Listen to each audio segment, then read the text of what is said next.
Welcome back for another Beer and Brexit. This is one I'm very, very excited about, I have to say. Heidi Allen has got the best bio, which I'm going to go through in descending order of importance. She was born in Wakefield. Keighley. There we go. Keighley. Well, near Wakefield. Grew up in Wakefield. I'm bigging you up. Okay. Right. Wakefield's better than Keighley, is it? Right, okay. Absolutely. She studied astrophysics, which I would talk to you about, but I've got nothing to say. She once ran a pub in St Albans called the Farmer's Boy, which apparently, according to Camera, is the only pub in St Albans that has its own microbrewery. Correct. All right, we might get onto that, actually, because that's really interesting. Now, you also say you decided that politics was your calling after the Tottenham riots, and then you went on to be a councillor, and then stood for the seat of South Cambridgeshire. That's right, yeah. Okay, I should let you know we are filming this tonight, and unlike some downmarket TV channels, we are actually broadcasting as we go, so we won't be censoring.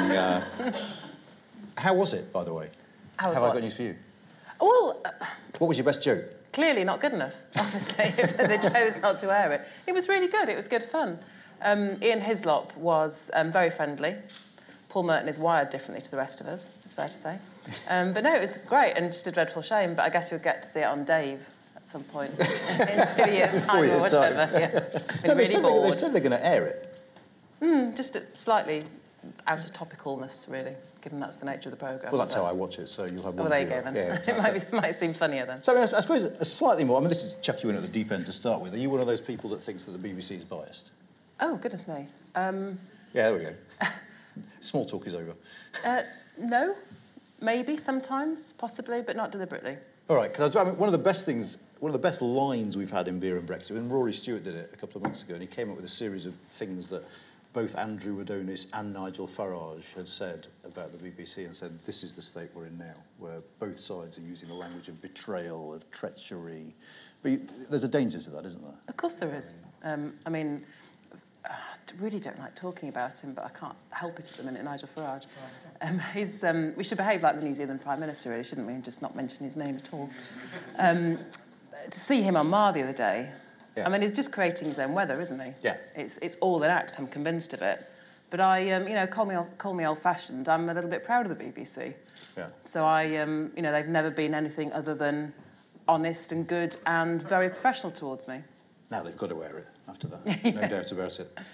So, for some people, if you're watching riots in Tottenham and it makes you think I want to go into politics, it's slightly counterintuitive to join the Tories. Maybe. Some might say. Yeah. Other parties are available. Well, I didn't. As I've discovered, and if there aren't, then you make them. I just instinctively joined the Tories. I mean, it was a very late thing. I was not involved in politics at all, literally not engaged. I wasn't a member of a party. I didn't even really know that you could, to be absolutely honest. But it was watching the Tottenham riots on the news that just shook me from my comfort zone. It just looked to me like the country was really in trouble and needed a hand. And I was running my own business. I grew up with a very powerful German mother while Margaret Thatcher was Prime Minister. It was only ever going to be Tory for a while.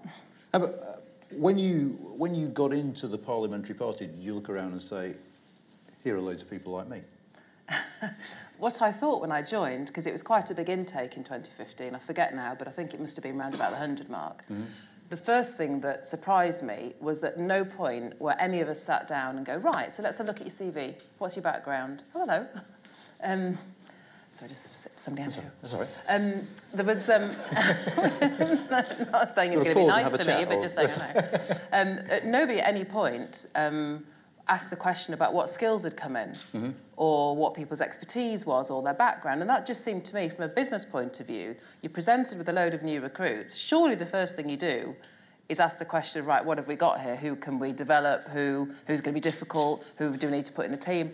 And that, from day one, seemed to me an extraordinary waste of ability and not how you would run a business, let alone a country. OK, and that I think is true across the parties. I don't think that's... I'm sure it is, yeah. Conservative Party. Did you think David Cameron was a good Prime Minister? So he wasn't there very long while I was an MP. I mean, I was clearly attracted or decided to join the Tory party while he was Prime Minister. His big society, that resonated with me.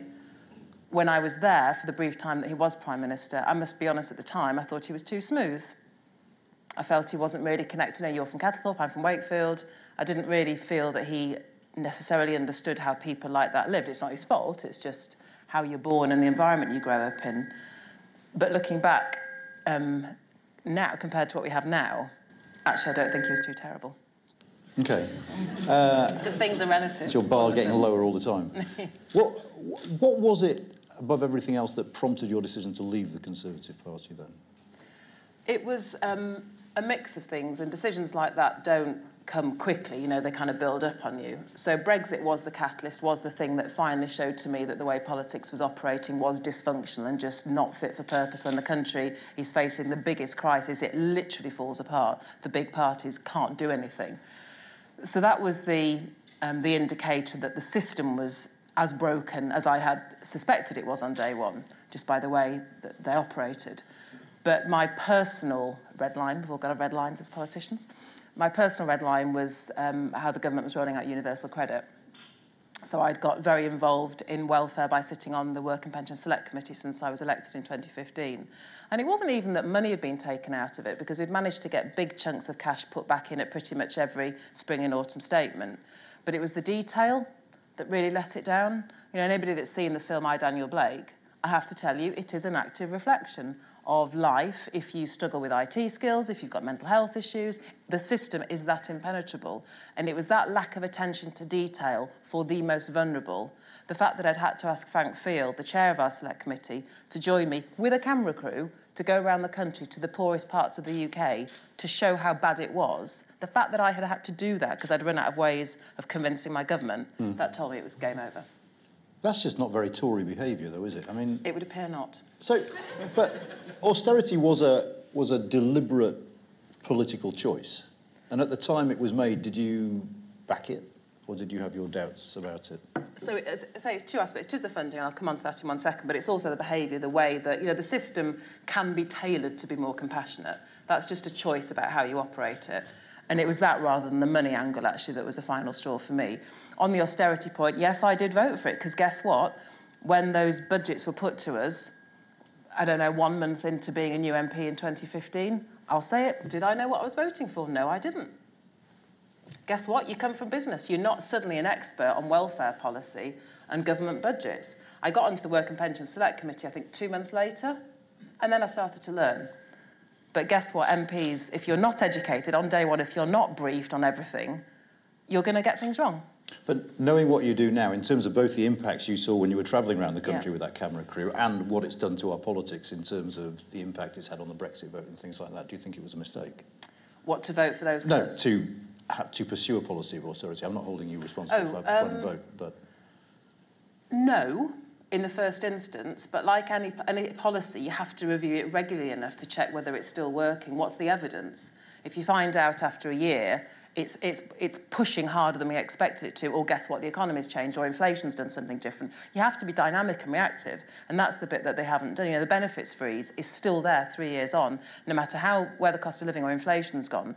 No business, no organisation sets policies and then is wedded to them for years and years. You have to review whether they're working or not, and if they're causing harm, then you have to change them. Okay. Now, you said that Brexit was the sort of the deciding factor. By the time you came to reflect on your position in the Conservative Party, did you think that you'd changed or that the party had changed? Without doubt, the party had changed, totally. In what way? Well, how can, you know, whatever you thought about the Tory party, they did have a reputation for business, for protecting business and the economy and jobs. You might argue about the how or the undercurrent of austerity, but whatever happened, the Tory party was about business. We all know what Boris said. I'm very tempted to repeat it often, but my husband tells me I shouldn't. I should rise above it and not repeat those words. And pushing us towards a no deal. I mean, how could a Tory party ever... Well, I'll tell you how, because the Prime Minister has been bullied into submission by Nigel Farage and the far-right element of the Tory party in the House of Commons, and she has backed herself into a corner and become almost a hostage prisoner, unable to show any leadership whatsoever. And it has happened unbelievably quickly. Principally, I suspect, because we haven't had a decent opposition. to keep pulling it back in the other direction. Do you think those of your former colleagues who now talk about no deal as if it would be no big deal, so to speak, do you think they mean what they're saying, or are they just playing to the crowd, i.e. the electorate that is the Tory party members? I don't think they understand it. All of them? Or Certainly the majority, the many I talked to. There was one junior Brexit minister, whose name I won't repeat, chatting to them in the vote lobby once about the implications of no-deal Brexit and did they really understand what that meant for manufacturing, car manufacturing. Oh, it'll be fine. Yes, I said, but do you understand how parts flow, how that works? Do you understand Kaizen? Do you understand, industrial practice? Well, no, it'll be fine. It'll be fine. Yeah, it'll be a bit bumpy. It'll be fine. And that is the answer you get every time. There is no knowledge there. And had those questions been asked on day one, what's your background, what's your CV, then maybe you'd have the right people in the right jobs. OK, now, because we don't really know you and your party, this could be a bit mean, okay, but we're going to triangulate your political position using a very clever technique as right. follows. Are you closer politically to Jacob Rees-Mogg or Jeremy Corbyn? Oh, my God. This is like worse than... This is science. This is science. By the end of this, it'll be like one of those apps that tells you who to vote for. Not do snog, marry, avoid instead. Yeah, this is far more fun. Oh. We can do that for those two as well, if you like. Gosh, this is going to haunt me forever, isn't it, whichever way I go? What do you mean by close? Well, ideologically, if you had to pick one in terms of their political ideology, I mean, you could be equidistant, if you like, or... Yeah, can I be? OK, yeah. Can I be offensive? But not for all these questions, all right, because I quite like some of these. Jess Phillips or Ruth Davidson? Jess Phillips. Margaret Thatcher or Tony Blair? Well, it depends in the context. Oh, Lord. If it's about strength and a woman just kicking arse and saying, I'm powerful, then Margaret Thatcher. If it's politically, then Tony Blair. If Tony Blair decided he wanted to be one of your MPs, would you allow him to stand? No. Why? That took me back. Because, the worst part, as I've discovered, getting into politics, once you're tarnished, you're tarnished. And it's unforgivable, and it's very different to any other environment I've worked in, but the fact is you are. And for all the great stuff people might think of him as being responsible for, the Iraq War hangs around, I'm afraid. And the final one. OK. Anna Soubry or Mike Gapes? Oh. Oh, that is mean. Yes. That is really mean. Oh, I'm going to go Mike. Just because we're getting to know each other, and he's so smiley. But we will come back to this because... You can't not love No, Mike. he's very nice, but they have quite different politics around some things, don't they? Yeah, but the question doesn't have to be about politics. It can be about people, can't it? Yeah, no. But we will come back to the politics. I mean, just in terms of the practicalities, because I'm sure you get bored of questions about this, but we've got to touch on it. Has setting up a new party been more challenging than you thought it would be? It has been... Yes. Well, not even than I thought it would be, because that suggests I've got some experience and I knew what it would be like to set up a party. And, I became an MP 3 and a bit years ago. So I had no knowledge or expectation of what it would be like. A different way to answer the question, have I learnt a hell of a lot? And if I was doing it again tomorrow, would I do it differently? Yes, I would. Did you think you had the right sort of backroom staff on board to start off with? And the one thing that's striking, looking from the outside, is the Brexit party gets set up and all of a sudden you've got to confront it with a stream of very slick videos, a very clear message, a logo that's acceptable to the Electoral Commission. All those sorts of things. Which is a house that's fallen on its side, have you noticed? I'm not saying it's a good logo. I'm just saying it's a logo that you will see on your ballot paper. But... And it's just watching purely from the outside, just in terms of how you do politics. Yeah. Why did they get hold of such good people? Because they got cash. All right, it's a money thing. It's a hugely money thing. Because, we were very deliberate. And it wasn't me setting up a party. Yeah. It was we were the independent group. The guys from Labour were involved way before Sarah, Anna and I joined. So there was some foundations of a structure there already. But the big difference is we made a deliberate decision, and we were being courted by wealthy business people. They court you all the time about wanting to get involved, but the risk is, before you've formed and you've been able to express your kind of essence of who you are, like anything in life, people give you money, they own you. And if you don't want to be owned, you have to be prepared to go in with nothing. So when you are starting literally with a blank piece of paper, compared to Farage, who, let's not forget, this is his second time now. So he's doing it second time around, and he's learning from what he did, rightly or wrongly, last time. This is our first go, and we have started from zero. I mean, literally nothing. Can you just give us a sense of what the difference is between being where you are now and where you were, being in a small party rather than a big one? I mean, how does that sort of affect things? I mean, you've got to tidy up after yourselves after meetings or something, or well, I always did that anyway. Wash up your own cups now, or I mean, I'm not. I mean, this is the beginning. This isn't a formed party yet, really. We became a party much more swiftly than we anticipated, purely because there was this. Suddenly European elections were on the horizon. If they hadn't been there, we would be busy developing national policy and we wouldn't be a formed party as yet. So this is a vehicle to deliver the EU elections. But, you have to try. It's not going to be perfect. Farage is a well-oiled machine. Would we do things differently? Yes, we would. But the point is, nobody gives you a handbook to do this. But is there stuff that you suddenly think now, wow, yeah, that was because I was a Tory that I don't know, got on this TV programme a lot, or... Not really. I mean, to be honest, from the point of my maiden speech in the October in 15, I've pretty much done my own thing anyway within the Tory party. I have never gelled naturally in an environment that tells me what to do and how to think.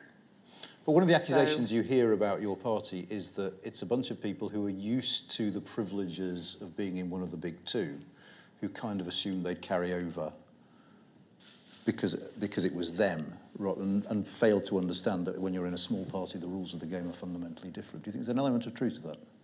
What do you mean by privilege? Well, in the sense that you will get on the media quite a lot. You don't have to fight for attention in the same way. I mean, there's a lot of rather sort of smug-sounding Lib Dem comms people on Twitter who say, well, they've got to learn their place. You've got to fight for it now. Yes, and absolutely. But I tell you what, with it, compared to, for example, my experience of being in the Tory party, yes, you have to fight. Yes, nothing is taken for granted. Yes, you have to earn everything, every bit of column inch, every piece on a radio station or a news station. But I'm free. I'm free to try and create something. And it might be hard, and we might fail, and we might make spectacular mistakes along the way. But I tell you what, at least I'm doing something I believe in, rather than being shackled to some organisation that is like a tanker ship and cannot see the car crash of the nation's future coming towards it and is choosing to do nothing about it. I would rather be free and make mistakes.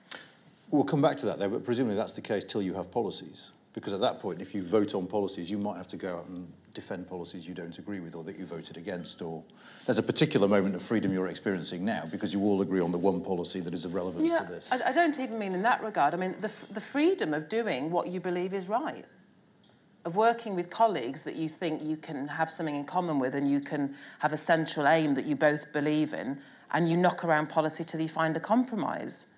Creating stuff. Nobody gets everything they want in life, but creating stuff and having a hand in that is far more liberating, and you're more likely to own it than if you're just told. You are literally, I'm sure it's the same in the Labour Party, you are literally told what to say. I mean, I find that desperate. And that well, they all say different things in the Labour Party, so it's not. Well, that's true, actually. maybe their photocopying isn't quite so accurate. But when Parliament is behaving as it normally does, I mean, you are literally handed pieces of paper, suggested helpful questions, interventions to the minister. I mean, seriously? So I would much rather we try and find something, and not everything we would agree on, of course not. But at least if we've created it from the ground up, you feel more committed to it. Put it that way. Yeah. Okay, I see that. Now, how did you get to be interim leader? Was it sort of rock, paper, scissors in the office, or I mean, what? We didn't get to see a process. I mean, can you shed some light on what happened, or were you the only? Did everyone else take a step back? There was nobody else in the room. Films, so yeah. So essentially, I mean, I'll be honest. My expectation, most of our expectations, was that it was going to be chucker. Really? Oh, really? Was it not? Well, and therein lies the point.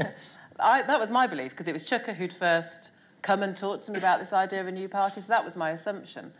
And as we were, I mean, to be fair, we weren't even looking at picking a leader while we were the happy Tiggers in the independent group. It was this having to form a party for the Electoral Commission. Then you get the application form. Ooh, crumbs, we need a leader. Right, let's pick one.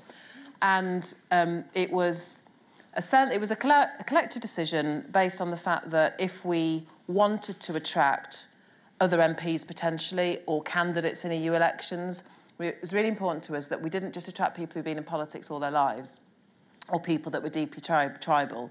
And I'm the newest. I was the least apolitical. I'm the one that's worked more cross-party than anybody else since I've been an MP, and I very recently have come from business from the outside world. So we just, in terms of a brand, if you like, to put on the side of the tin, that I was the best person for the job.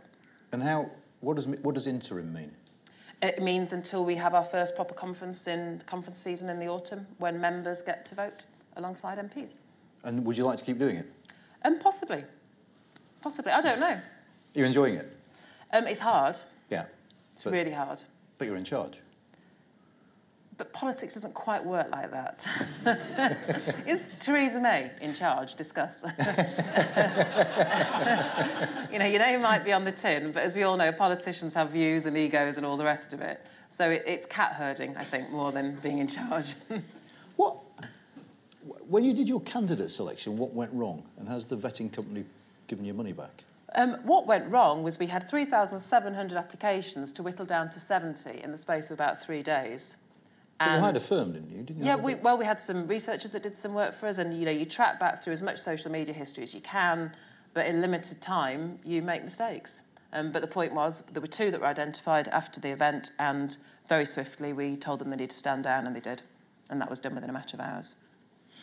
And I don't want to go too much into this, actually, but we've got to ask you, why have you taken the decision not to fight Peterborough?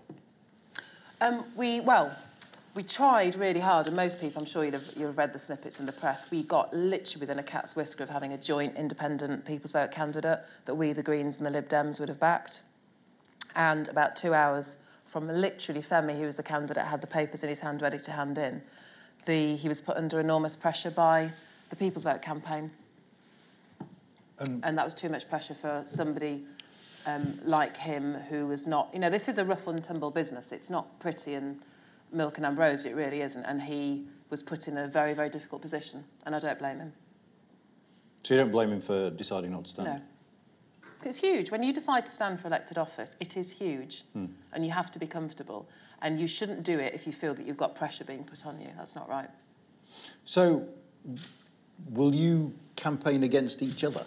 I mean, in the European elections, say, are you going to target... I mean, I noticed the other day that the Greens had a thing on Twitter saying, if you don't like Brexit and you don't want to vote for a party that was complicit in the coalition, vote for us. And I thought, oh, here we go. No, you will hear no negative campaigning from us at all. No negative campaigning. I never have. I wasn't when I stood to be a district councillor in St Albans. I'm not about to start now.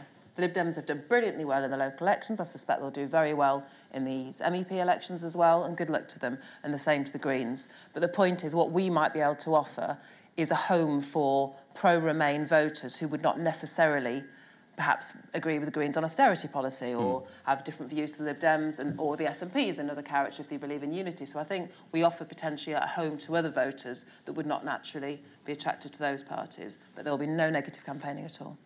Can I just be cynical for a minute? You may. You can't be that chuffed the Lib Dems did well, because it kind of undermines your reason for being, doesn't it? No, I disagree. And this is, my friend Harriet calls this political muscle memory, that people are just entrenched. This is how politics is. It's adversarial. That's how we behave. Why isn't it OK for Lib Dems to do well? They're brilliant locally. They're brilliant in South Cambs. They're doing a great job running my local council. They took control from the Tories last year. Why can't it be OK to say well done to them? Because they share the same centre ground, moderate values that we do. But you're in competition with them. As I say, I think we are potentially looking at taking a vote that wouldn't go to them. It should be complementary, not in competition. So, I mean, this sort of brings me to our next question, which is, what are you all going to do in terms of seats when we have a general election? Are you going to... Have you made a decision on this, whether you fight the seats you're in or whether you go looking for better seats? Well, speaking for myself, I will never stand anywhere other than South Cambridgeshire. That's my home. I'm not interested in standing anywhere else. It's the best constituency on the planet. I don't care what anybody thinks. We've got more Nobel Prizes than anywhere on the planet put together, and it's amazing. I love it. So I will never stand anywhere else. Have there been... That is a very odd definition of the best constituency. Oh, it's amazing. You need to come. You need to come. I mean, Kettlethorpe and Wakeford are great, but come to South Cambridge. It's amazing. Amazing place, and the people are just fantastic. Have there been kind of loose chats about, well, we need to think about what happens if a general election comes? Has there anything formal been agreed? No, there hasn't. But do I feel... But we could have one quite soon. Well, but that's the other thing, we don't know. I heard a rumour somewhere, maybe September. I don't know if anybody else has picked up on that rumour. I don't know. I'm kind of hoping it's not true.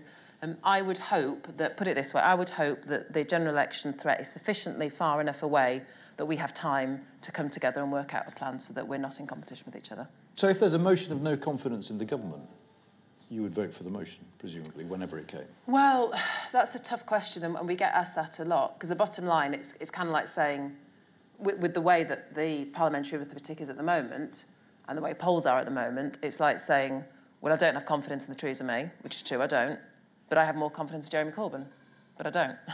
So I'm not actually sure how a vote of no confidence in a general election helps the country at all. If it were a few years down the line and we were more established as a brand and we were living in harmony with the Lib Dems and we'd created something new and powerful and I felt we had an opportunity to win lots of seats, then go for it. But right now, the choice would be Theresa May or Jeremy Corbyn. And I'm not sure I would rate Jeremy Corbyn any more highly than I would over Theresa May. But is that true? It might be Jeremy Corbyn, you know, in a coalition with the Lib Dems and the SNP, say, in which case it would be a very different sort of government. It might be one in which has pledged itself to not one but two referendums under those circumstances in Scotland and I mean, it's a poor choice, isn't it? But the point is, it's unknown. And there is a little bit of me that's better the devil you know. I'm not sure I would necessarily... Can you imagine a government worse than this? I think it could be. Oh, good. Nigel Farage as Prime Minister. There we go. That would most definitely. Well, I mean, that's the other option, I suppose, is you get a coalition with the Brexit Party involved. But I think that's slightly less likely. But so. Well, Chris Blunt seems quite keen. Well, that's true. But could you really hold your heads up if you'd voted to continue with this government? I think it's a really difficult question, and I know that politicians always sound like they're wriggling when they're answering it, and I don't mean to be wriggling. But the point is that question has a different outcome depending on when you ask it. If you're asking it to me today, versus if you're asking me it in 2 years' time. So, I can't say what my answer would be on a particular day. Right here, today, right now, would I support a vote of no confidence? No, I wouldn't, because I think the last thing we need with an EU election next week is suddenly to throw it all up in the air with a general election. Ask me that question in 6 or 12 months and my answer might be different. If I was cynical, which I'm not, I might say your answer is, well, actually, no, because my party's not ready for it and that takes precedence over other considerations. It's not precedence, but it is reality. And not because I'm necessarily wedded to I want us to be ready because just for my own self-satisfaction, but because I want something to be ready that's good enough to take on the country and lead it. What is the point of preempting that conversation if a better alternative is not yet ready? How does that help the country? Just incidentally, could you imagine circumstances perhaps after a split when the ERG go off down the Brexit Party route or something like that where you would rejoin the Conservative Party? No, that seems unlikely, purely because it strikes me that wing, that is the Conservative Party. I think what's left behind might be something that we might coalesce with, but I do genuinely see that wing as being the Tory party now. So no, I couldn't imagine joining that. Why do you think you're polling less strongly in Scotland than in Wales and England? And are you going to put much effort into Scotland or focus geographically? Very detailed polling questions, like quick fire round, isn't it? I think, to be fair, I'll give you booze. Yeah, I'd love to. I've got a car at the station. The campaign proper is just beginning now, really. Leaflets are just hitting the mats. Ours are starting to go out today. All right, okay. Postal votes are going in. Our election broadcast went out last night. Mm-hmm. I'm still going to wind up Nigel Farage as much as I possibly can to get him to stop being a chicken and actually have a debate about this. And Chuka comes on it before you. I'm just saying. I mean, I noticed in the election broadcast. Did that trouble you? Well, it made me smile. Did it? Yeah. Good. Well, then there's hope for everybody in that case. But no, we are pushing evenly across the country. The social media will start to hit soon, so we'll see where we end up next week. But we are coming from a standing start. So, do I expect to triumph? No, but do I think we will offer an extra Remain home for voters that might boost the Remain vote as a whole? Then yes, I do. Okay. Why should Nigel Farage debate with you? I mean, isn't the golden rule of a debate that it helps the underdog and you've got to be trapped in it if you're not into it, if you're not the underdog? Why would he debate with you? Because I think there's, and not just me, but all the leaders, but principally his vision is so different to, I think, any of the other political leaders, actually. And you don't get to assume that responsibility for delivering that vision. You earn it. And you earn it by having the British people listen to it. And I don't think it's acceptable for him to have such a different view on how life might be without the public being allowed to compare it with what else is on offer. It isn't his country. He doesn't speak for everybody. He may well speak for some. But when you govern, when you are elected, you represent everybody. And on that basis, you have to be prepared to show yourself by comparison with others. And to me, he's running scared of and not being prepared to do that. But he's quite good at it. You remember the debate with Nick Clegg, don't you? I mean, he doesn't address facts. He has a particular style, but he's quite effective in targeting his core audience. So all the reason why he should be comfortable doing this? So I suppose one question is what... I mean, it's hard to say this in a conversation like this, but you see lots of people talking about how you counter Farage. One is to throw his old policy. You know, you said this about people with HIV. You said this about non-Christian refugees. You know, there's a list, and that seems to be water off a duck's back. I mean, how would you go about... There's even fuel on the fire, I would argue. Actually. Yeah, I mean, how do you counter him? I mean, you know, in that debate with Nick Clegg, Nick was quite forensic. He was quite factual. Didn't seem to work. What do you do? I feel a little bit, particularly the camera snapping, a little bit like this is that pre-bit before a boxing match. You know what? What, the weigh-in? Yeah, well, no, let's not do that. Let's really not do that. Campaigning's not good for not eating good food. But you know, kind of, you know, what's your tactics going to be? And actually, if he goes ahead with it, and I've no idea if he will or not, we've got a radio interview at lunchtime tomorrow on Jeremy Vine. But I'm not going to tell him. Okay, fair enough. To be honest. But it might involve a large wet fish. That's what I can say. I might tune into Jeremy Vine. Is it really credible to have a party that is based on values and not policies? I mean, in that, you're the mirror image of Nigel Farage, aren't you? Who says, we haven't got any policies, it doesn't matter, this is about principles, this is about betrayal. I mean, you're just doing that from the other side, aren't you? No, and you're absolutely right. A party that is based purely on values and not policies is not good enough or wouldn't deserve to stay the course. But the point is we haven't developed our national policies yet. So had we not had these EU elections, we would be developing that now, and our intention is to start that work. We'll take a breather after these EU elections, and then the view is we'll go out around the country and we'll start building policy topic by topic, and crucially make sure it's not silo-based as a lot of government policy is at the moment.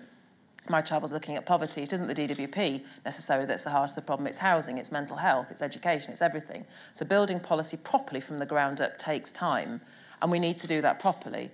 So will we be rushed? Will we pull a full national manifesto out of our back pockets just to make people content that we've got some policies? No, because otherwise we're not actually changing politics and we're not trying to do things differently.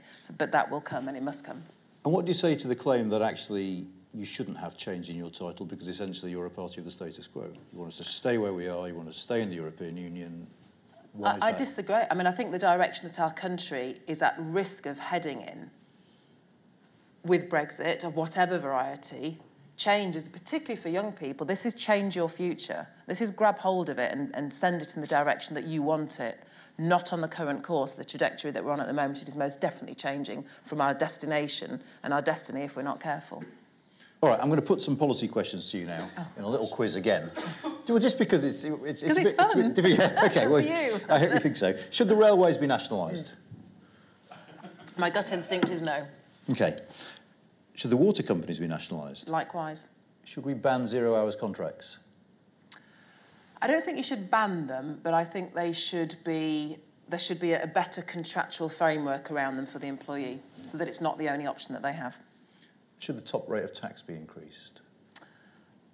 Possibly, but only on the basis of, and this is what we want to do with all our policies, proper evidence around how the economic model responds, because you can't just tweak one thing without it popping up somewhere else. But in theory, it's a possibility. But you see the frustration, don't you, which is why we need time. And I do not have policies that I will give you out of my back pocket. I can tell you about things I've heard about, things that interest me, things that we talk about as a group, but I will not be bullied or rushed into making policy. When we do this, we do it properly. Then should you be standing in the European elections? I mean, that's the frustration, I think, for some people. Yeah. And I get it. But I want us to do it properly. These EU elections, as I say, if these hadn't come, we would be doing that work now. But, you know, the opportunity to influence, even to a small degree, the direction that our country is taking, we could not ignore that. But isn't I mean, this is a weird question in a way. Isn't it a way approaching a European election in this way just inherently Eurosceptic? Because you're saying what our MEPs do in the European Parliament is totally irrelevant. This is signalling in domestic politics. That's all this is about. I mean, that's not a very European message to send your electors, is it? You've lost me completely. Well, say that again. In a sense, if you take European elections seriously, which we never really have in this country, then European elections are about electing people on a platform of policies that they will pursue in the European Parliament.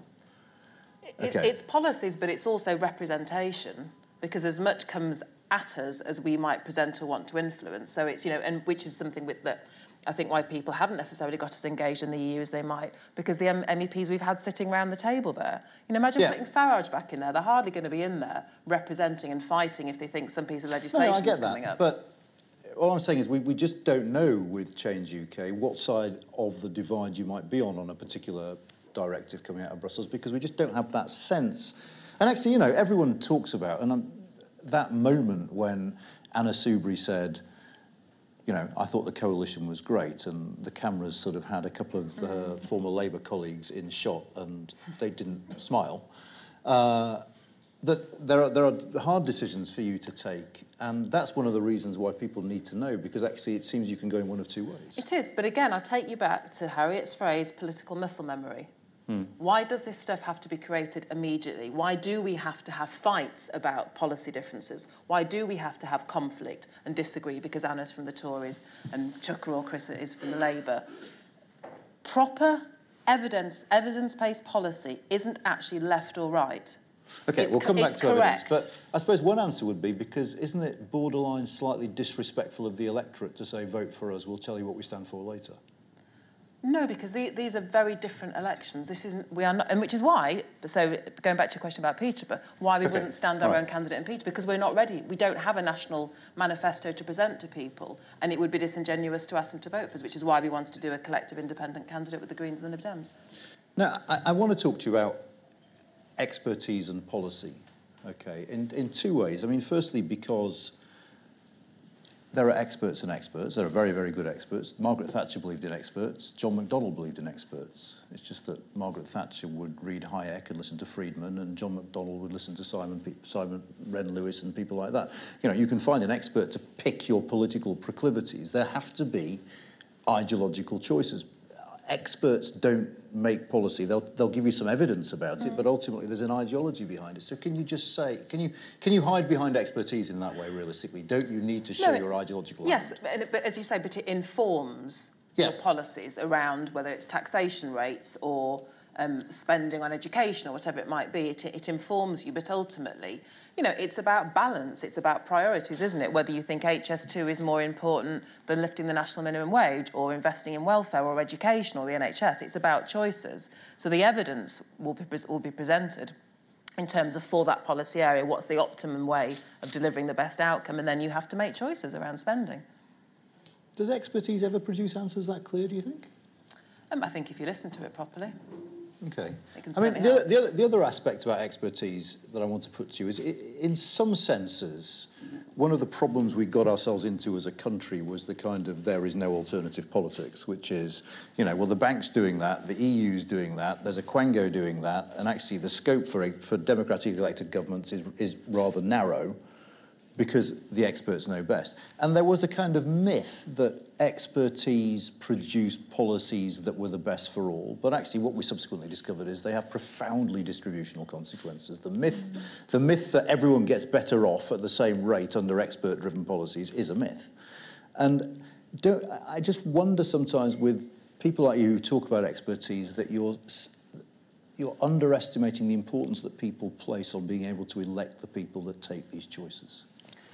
Well, people like me are people who chose to leave running their business and chose to get into public service and become an MP. So people like me do have a bit of expertise of what it's like to be a normal person that's infiltrated the system. So hopefully people like me can combine evidence with political learning and maybe deliver something that is more palatable to the British public. But we need a mix. We need a bit of it all. We need some lawyers.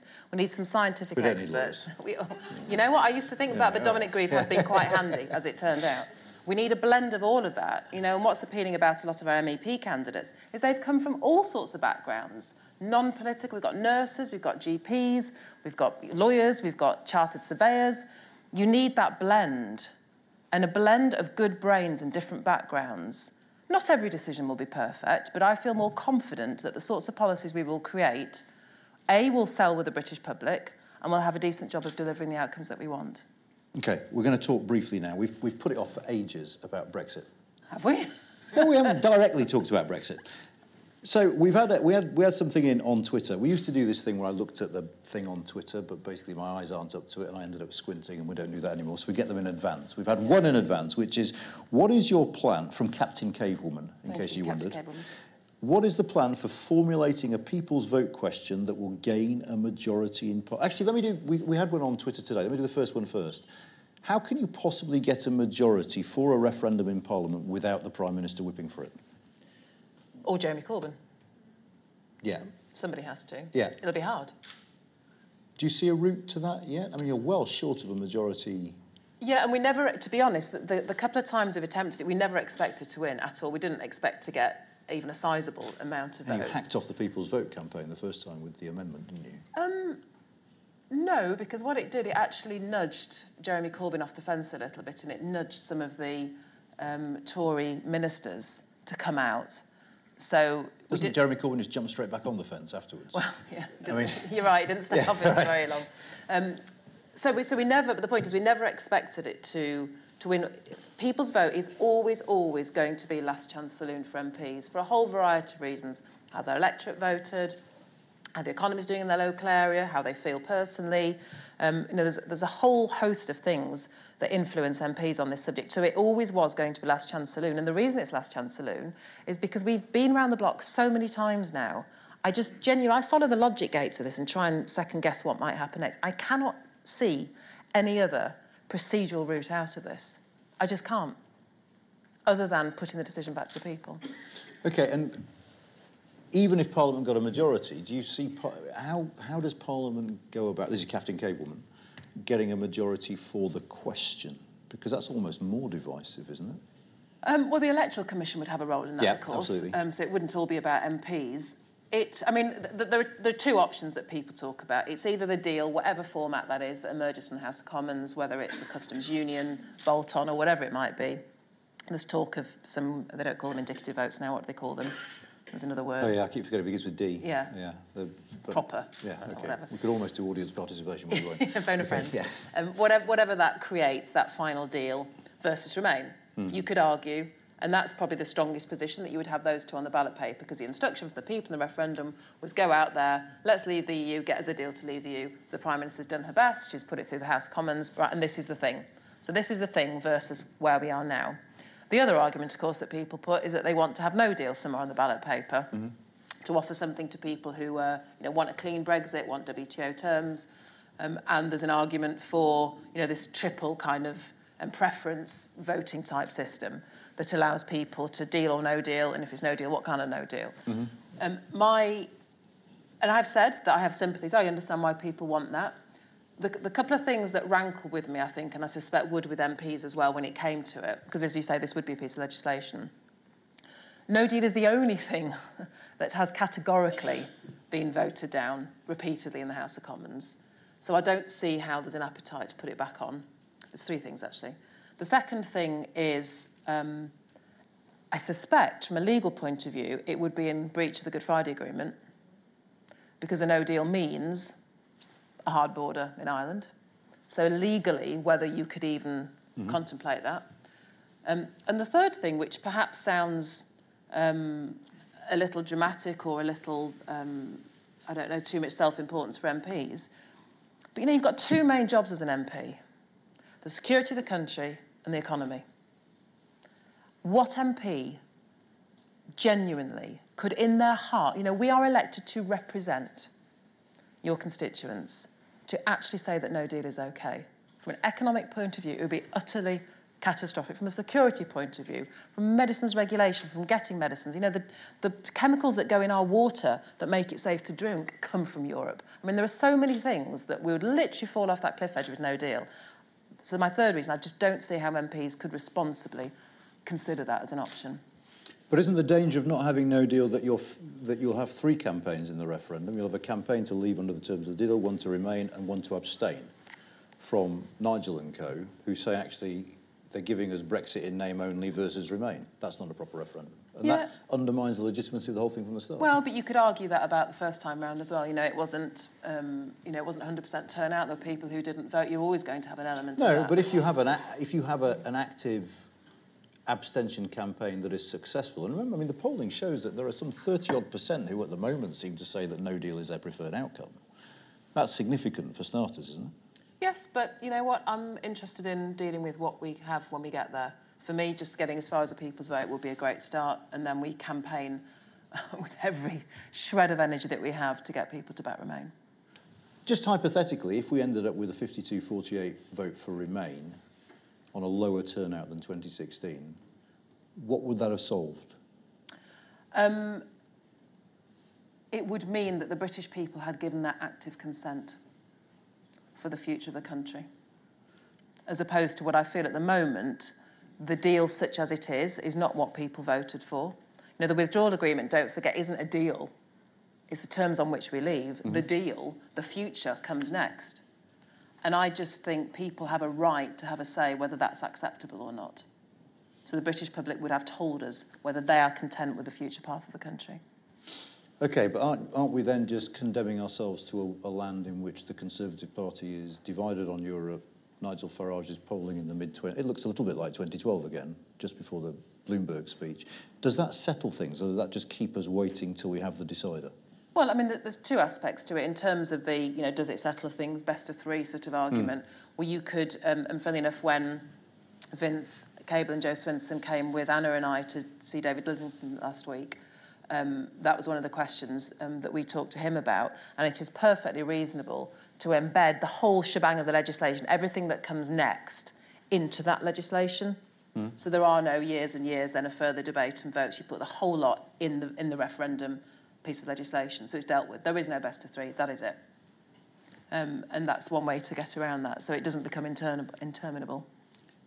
How can we do another referendum campaign that isn't as divisive and bitterly fought as the last one, or do you think that's just a price we're going to have to pay? No, I think, well, it's an argument for why we want a different kind of politics and a different kind of representative and a different kind of voice out there, and speaking to people not as the elite, not as Project Fear. It's up to the skill and the capability of the politicians to deliver a different message than one that's hope and something better that the country can be excited by, to put all of this behind us. I'm not saying it's definitely going to be ugly and inelegant. I'm sure it'll be hell. But you have to fight for what you believe in, and you have to fight for what you think is best for your country. And if not, you shouldn't be doing this job. Imagine we voted to Remain. What should be done then for Leave voters? We just forget about the 17 million, or are there things absolutely not. Absolutely not. And and that is the last thing. This is not about anybody got it right or they got it wrong. This is about these are the facts as they are now. This is what the deal looks like. This is what would happen to the economy now. Actually, what I want to talk about is why did you vote? Talk to me. Was it immigration? Was it no job opportunities in your area? Was it you couldn't get your kids into school? Was it the school was underfunded? I want to talk about the reasons why you voted, and that's how you heal a nation, by tackling those sorts of issues. It's not actually, the question is not about Brexit. It's about where's the country gone wrong in your view and what can we do to improve it. But there's no reason they should believe you during the campaign if you said that, is there? Because their retort, I imagine, will be, well, you told us we'd leave if we voted to leave. But you're so cynical. I am. It's true. So become a politician and do it better. All right, but because, what I'm saying that is the bottom line. If you believe it is a legitimate question, we are isn't it? incapable of delivering a positive message for something better in this country, then people need to join in and do it for themselves. Because we only change the trajectory of this country and the type of politics that we have if people who have never thought about it before decide to get involved. Otherwise, it is always going to be the same. But surely it's a legitimate question. How do you convince Leave voters that there's something in it for them? Not just, we can have the argument about Leave Remain and what it means, but if you buy the argument, and I pretty much buy the argument, there were lots of factors behind the vote to leave. An awful lot. How do you... I mean, part of this is about the messenger, isn't it? I go back to what you said about the people who ran the first campaign. You need to keep them out of the way, I suppose. But is there a strategy formula? I suppose it's early days yet. We haven't got a referendum. Yeah, it is very early days, but my view, as I say, it's different voices, a different way of communicating. It needs to be positive, it needs to be optimistic. It's about being interested in the details. They're in Kettlethorpe or Wakefield, just as they are in Westminster or Streatham. And it's a campaign that tries to unite the country. You know, our country is far too focused on the south. I see it. I'm sure you do when you go home. Yeah. It is a different world, and that cannot continue. We have got to spread. You know, in my own constituency in South Cambs, you go 10 miles north into Fenland and northern Cambridge, and it is literally a different country. We can't even spread the wealth within our own county. So there is something fundamentally broken. So it's no wonder that people voted as the way they did. No wonder they wanted to put two fingers up to the establishment down in London. But if we just accept that's how it's always going to be, and we don't try and deliver a different message and use different voices to connect with people, it will never get any better. Apart from Brexit then, I mean, sort of linking into that, what is your top... I know you haven't got a manifesto or policies yet, but for you personally, what is the policy priority for this country? What is the thing you would most like to do? I mean, there are so many, it's difficult to limit it to one, but our education needs proper funding. Okay. Everything starts from how a child starts in life. In terms of their ability to succeed and get on. And yes, the government have put, yes, it is true, they've put more funding than ever before, but guess what? It's a growing population, inflation, pensions, national insurance, more SEND statements for kids with special educational needs.